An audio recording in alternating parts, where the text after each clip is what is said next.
Hey guys, first of all, Elena, I don't know how I'm going to follow that one up. That was awesome. But hi guys, I'm Ken. I'm from Canada. And that's Canada right there. British Columbia, to be exact. So what I'm going to tell you about today is, first off, I'm going to talk about a bike adventure I did on this highway up into the mountains from Vancouver. And yeah, so this is actually the highway there, and this is kind of like when you get to midway points. This is a town called Squamish. And so the bike trip was going to be taking us on the highway from Vancouver through Squamish up to Whistler. So this was the plan. It's about a 10-hour bike ride. It is covering 80 miles, just about, and your elevation gain is about 700 feet. So it's like, you know, substantial, but that was going to be our ending point. So it's called Lake Garibaldi. It's a glacial-fed lake. Awesome. So I took this picture actually another time that we visited because, moral story, I didn't get there. So, let's talk about that a little bit. So, you know, when you're getting ready to go on a bike trip, you pack your bag, you get all your stuff ready, and you're thinking like, okay, so ready. So you get your, you know, all of your stuff ready just in case something goes wrong. So we packed our bags, we're ready to go, and then we're biking along, and I just see my buddy getting further and further ahead of me. And then I look backwards, and just like the tire's just flat. I'm not moving anymore. I'm just like, oh, shit. We're on the side of the highway, so I'm just sitting there like, oh, what are we gonna do? So basically, go to my bag, had a tube to reinflate the tire. That was awesome, except I had no other tools. We forgot everything. So then I'm looking around and I'm like, okay, I'll just go to the ditch and find something there. So found a stick, was able to get the tire off, put it back on, but the whole thing was like stressful as hell. Don't recommend it to anyone doing a bike trip. Just remember all the stuff you need, because that's just going in a ditch when you're on a bike trip on the highway. It's like the last thing you want to be doing. So you guys don't have the same problem, I'm going to tell you what happens, how you change a bike tire. So, what you're going to want to do first, you notice you have a flat, stay calm. Take your bike, flip it over, and you're going to want to have these tools with you when you're inflating the tire. So that's the tube right there. So when you have a flat tire, it's not actually the tire, it's the tube that's inside there that deflates. So these things are $5, like no big deal, right? So you take that one, you have your wrench to get the wheel actually off, you inflate it with this guy right here. So, as you can see, you have your bike flipped upside down. These are going to be the bolts that are actually on the wheel, so you want to take care of those, because if you don't have those, you're fucked. So, yeah, you want to get the tire back on that way, and yeah, if you need, there's a stick there. So that's kind of the stick that I use, sort of. Googled for a stick, and that was kind of close. So, anyways. Yeah, so as long as you just stay calm in these sorts of situations, you have all your tools, you'll be fine. So yeah, it's, and that'll take you on your adventure wherever you need to go. So, yeah, so, okay. I want to segue now into, so this was sort of like my bike trip. So I want to kind of segue now to my research assistant job. So this is what I had right before coming to Harris. This is what I did for about 2 years when I was at UBC. So, yeah, basically, I like this Dilbert comic. You know how when you're like, when you're 10 and you look at someone who's 24 and you're like, holy moly, they're so old.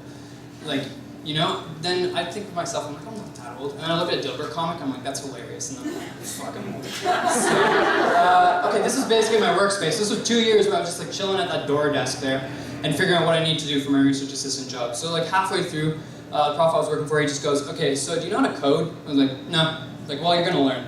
So why I needed to learn. So this is basically, our project was looking at how lobbyists basically draft financial bills. So with the implementing of Dodd-Frank, you have lots of like invested interests kind of like vying for, space at the table of like, influence. So you have a bunch of people in these banks that are basically like hire the lobbyists, or they just write to the SEC, the FDIC, all these, whatever. And this is sort of a graphic of how the SEC and Wall Street and government is just a revolving door. So people go from one executive position to the next, and everybody knows each other. So, if you're listening to your friend, it's like, why wouldn't you listen to them? So anyways, long story short, what I did in my job is compared stuff in the Federal Register, so that's actually what gets pushed into law in the United States, to letters that were going to the SEC, the FDIC. And what we need to do, and why Python was so awesome for this, is actually analyze the text that was going through this. So, it was basically like looking for strings that were the exact same. So if there was a letter coming from the Bank of America that was the exact same as what was pushed into law, then we could be like, aha, there's the influence there. So yeah, this is the zen of Python. So why I really actually like Python is these are kind of the rules. So, you know, if you ever have an issue with Python, you just go online. And some people like have the same problem and it will be solved by some guy who's just sitting at a desk and be like, I really love this stuff.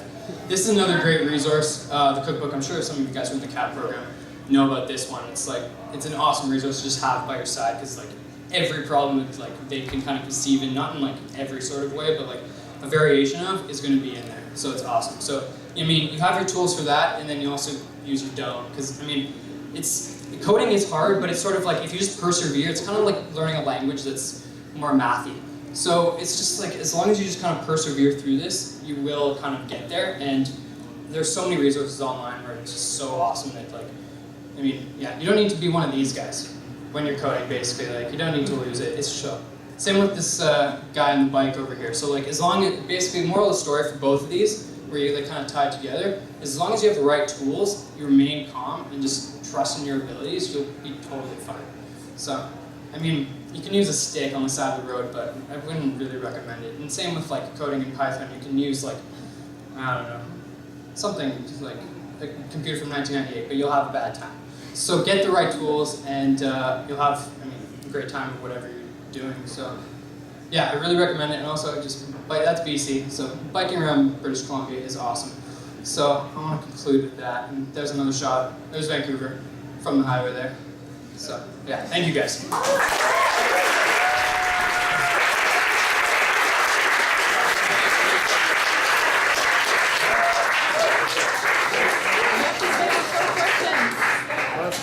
Oh shit. You know, guys, I'm getting questions.